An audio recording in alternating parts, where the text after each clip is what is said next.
Hello guys, अगर आपको आवाज चेंज लग रही है तो मैं भी मूवपैड की टीम में से हूँ। और आज जितनी में हमारी स्पाइडरमैन की मूवीज आई है उनको हम रैंक करेंगे कि कौन सी सबसे अच्छी मुझे लगी और कौन सी सबसे बुरी। और वैसे ही मेरा ओपिनियन है, आपको कोई गुस्सा लेने की जरूरत नहीं है। और अगर आपको नहीं पता तो हम हर ट्यूसडे के दिन टियर लिस्ट की वीडियोस बनाते हैं और उनको रैंक करते हैं। चले हम शुरू करते हैं। अब हमारी पहली मूवी है जापानीज स्पाइडरमैन। जापानीज स्पाइडरमैन सबसे पहले स्पाइडरमैन था और ये इसके जो गोलियों मारने वाला सीन था वो बड़ा कमाल का था, तो मैं ऐसे में रखना चाहूंगा क्योंकि पहली मूवी थी। तो अब हमारी सेकंड मूवी है अमेजिंग स्पाइडरमैन 1। अमेजिंग स्पाइडरमैन 1 मुझे इतनी अच्छी भी नहीं लगी और ये इतनी कमाल की नहीं थी, तो मुझे इतना इसको ऊपर नहीं रखूंगा, सी में रखूंगा। उसके बाद अमेजिंग स्पाइडरमैन 2। अमेजिंग स्पाइडरमैन 2 भी सही सी मूवी थी, इतनी ज्यादा बुरी नहीं थी जितना लोगों ने इसको कर दिया। इसका इलेक्ट्रो वाला विलन अच्छा था, लेकिन मैं इसको भाई भाई रखूंगा, इसको मैं रखूंगा अमेजिंग स्पाइडरमैन 1 के साथ ही, क्योंकि ये इतनी कमाल की मूवी नहीं थी। उसके बाद है स्पाइडरमैन होमकमिंग। स्पाइडरमैन होमकमिंग मुझे लगता है कि ये आयरन मैन की वजह से आई है, तो मुझे इतनी खास ये लगी नहीं। वैसे ये इसका सेकंड पार्ट बड़ा कमाल का था, लेकिन इसका पहला पार्ट मुझे इतना अच्छा नहीं लगा। इसकी सेकंड पार्ट का विलन थोड़ा फिर भी ठीक था। इस वजह से 3 कट्ठी नीचे वाली मूवीज आ गई है। तो उसके बाद इसका ही दूसरा part far from home Spiderman, ये भी मुझे अच्छा लगा, लेकिन इसका विलन थोड़ा सेंसेबल था और अच्छा भी था, तो मैं इसको उससे तो ऊपर रखना चाहूंगा, बी पे। और उसके बाद बारी है स्पाइडरमैन अक्रॉस द स्पाइडर-वर्स। इसकी एनिमेशन कमाल की और मुझे ये अपने पर्सनल ओपिनियन से बड़ी कमाल की लगी मूवी। और ये मूवी इतनी बुरी नहीं थी जैसी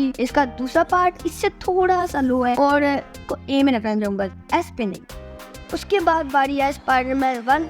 स्पाइडरमैन 1 बड़ी कमाल की मूवी थी और स्पाइडरमैन 1 में उसका विलन भी अच्छा था और ये अच्छी मूवी थी क्योंकि ये स्पाइडरमैन पहला स्पाइडरमैन था, तो मैं इसको ए पे रखना चाहूँगा क्योंकि इसकी दूसरी मूवी इससे ज़्यादा अच्छी है।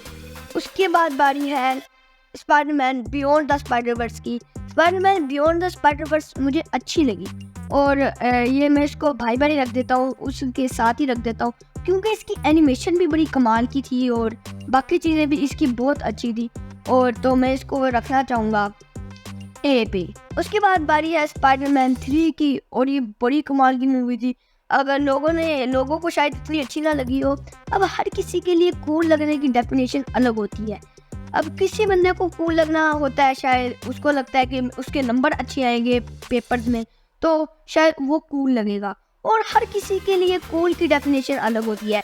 वैसे ही पीटर पार्कर के लिए भी कूल की डेफिनेशन अलग थी। जब उसके अंदर वेनम चला गया उसने बस को खुला छोड़ दिया। अब उसके लिए कूलपन था कि वो काले कपड़े पहनेगा, डांस करेगा, उसके लिए वो उसका कूलपन था। और ये मुझे लगता है मूवी एक मास्टरपीस है और मैं इसको बहुत अच्छी लगी मुझे मूवी, तो मैं इसको एस पे रखना चाहूँगा।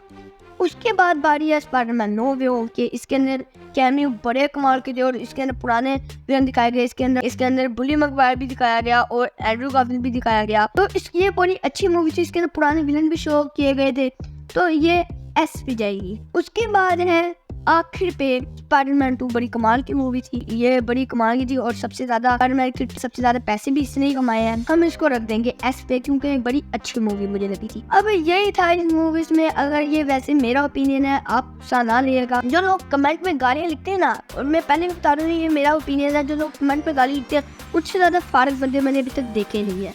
और बस मैं वीडियो एंड करता हूँ, मैं और क्या कह सकता हूँ। बस सब्सक्राइब कर देना हमें, हमारे 0 सब्सक्राइबर्स है।